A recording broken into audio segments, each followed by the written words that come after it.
First, ang peace nga gihatag sa Dios o ang peace nga gibilin sa Dios. Unsa may pasabot na pastor? Ang peace nga gihatag sa Dios, ingon ang atong Ginoo, hatagan ko kamo nini dili sama sa hinatagan sa kalibutan. Kinahanglan dili magkagol ang inyong kasing-kasing ni magtalaw.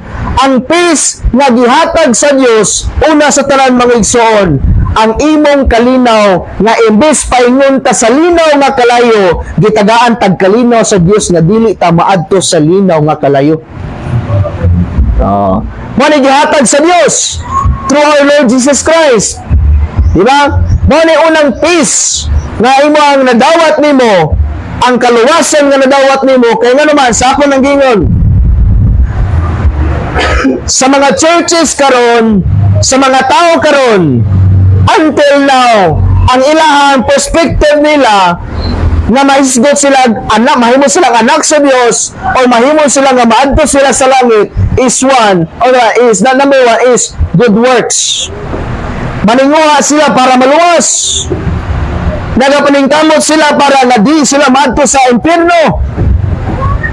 Pero bisan pag-usahan na ito paningkamot, tungod kay nagtudlo ang pulong sa Dios nga di ta maluwas gumikan sa atong kaugalingong binuhatan, because our salvation is by faith alone.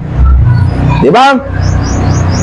Ang kanindot na gihatag sa Dios gihatag ni Jesus Christ nga kanato ang peace nga iyahang gihatag, which is ang atong kaluwasan.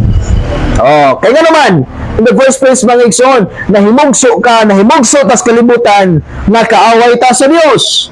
Ayaw pag-expect na automatically na tao kas kalibutan dili ka kaaway sa Dios. Sa diyang nagtubo ka diri sa kalibutan, wa nimo na encounter si Christ, wala nimo na dawat ang salvation, kaaway ka sa Dios.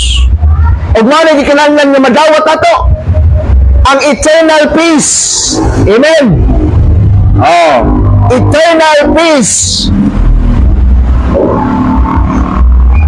Panagingon nga bahala og di ko kadawat sa Pantawid Pamilya Pilipino program basta kay nakadawat ko sa peace nga gihatag sa Dios. Gani ka nato. Amen. And the second, peace unsa man gibilin sa Dios. Unsa man ang gibilin sa Dios? Awang, take note, brethren, believers, Christian, ang gusto sa Dios, ang atong will, ang atong kabubuton, ang atong kinabuhi mo in line sa will ngadto sa atong Dios. Nabot pasabot adto na kitay peace. Di ba? Natay kalinaw diha sa Dios.